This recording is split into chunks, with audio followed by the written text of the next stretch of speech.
வணக்கங்க. இன்றைக்கி ஒரு சின்ன ரெசிபி தான் பார்க்க போகிறோம். வாழைக்காய் வறுவல். வாழைக்காயில் நிறைய பயன்கள் இருக்குது. வாழைக்காய் நன்மைகள் அப்படின்னு பார்த்தோம்னா செரிமான பிரச்சனை. இப்போ ஸ்க்ரீனில் தெரிய மாதிரி ஆனியன் நம்ம ஆயில் ஊற்றிட்டு சோம்பு, ஆனியன், கருவேப்பிலை போட்டுக்கோங்க. இதில் இஞ்சி பூண்டு நல்லா வதக்கின பிறகு போட்டுட்டு கொஞ்சம் பொடி பொடியாக வாழைக்காய் சீவி எப்பயும் போல் பொடிசா நறுக்கி இதில் போட்டுருங்க.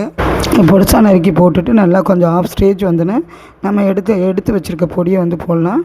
இப்போ எடை குறைப்பு அப்படின்னு சொன்னேன். நோய் எதிர்ப்பு சக்தி அதிகரிக்கக்கூடியது. நீரிழிவு நோய்க்கு இது நன்மை பயக்கும். இதய நோய் வராமல் தடுக்குது. இதன் பயன்கள் அப்படின்னு நம்ம பார்த்தோம்னா செரிமான பிரச்சனைகள் சரி செய்யும், நார்ச்சத்து நிறைந்தது, மலைச்சிக்கலை தடுக்கும், எடையை குறைக்கக்கூடியது. வாழைக்காய் குறைந்த கலோரி இருக்கிறனால அதிக நார் சத்துக்கள் இருக்கிறது. உடல் எடையை குறைக்கிறதுங்க. வாழைக்காய் வைட்டமின் சி இருப்பதால் இரத்த சர்க்கரை அளவு குறைக்கும், இன்சுலின் உணர்திறன் அதிகரிக்கும்.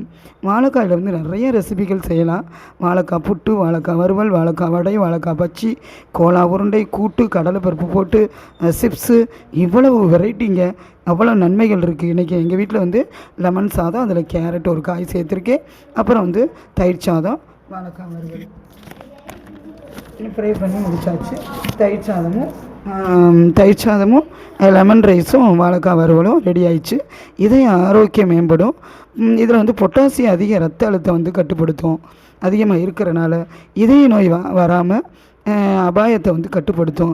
சரும ஆரோக்கியம் அப்படின்னு நம்ம எடுத்துக்கிட்டோம்னா விட்டமின் தாதுக்கள் அப்படி நிறையா இருக்கிறனால இது சரும ஆரோக்கியத்தை பாதுகாக்கும், முகப்பொலிவை ஏற்படுத்தும்.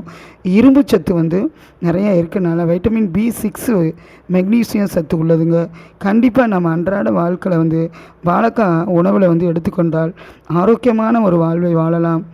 வாயு தொல்லை இதில் தீமைகள் அப்படின்னு நம்ம எடுத்துக்கிட்டோம்னா வாயு தொல்லைகள், மலைச்சிக்கல், செரிமான பிரச்சனைகள் இருந்தாலுமே அதுக்கு இஞ்சி பூண்டு அதுக்கு சேர்த்துக்கலாம், பெருங்காயத்தூள் சேர்த்துக்கலாம், அளவோடு சாப்பிடலாம்.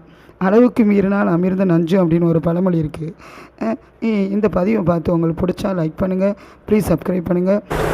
ஹாய் ஃப்ரெண்ட்ஸ், இவ்வளவு பயன்கள் சொல்லியிருக்கேன். அதில் தீமைகள் இருக்கும் ஒவ்வொரு நம்ம ரெசிபி எடுத்தாலுமே.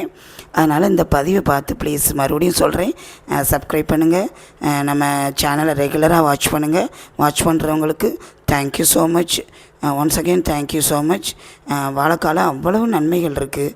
இந்த பதிவை பார்த்து நீங்கள் பயன்பெறுங்க. நன்றி, வணக்கம்.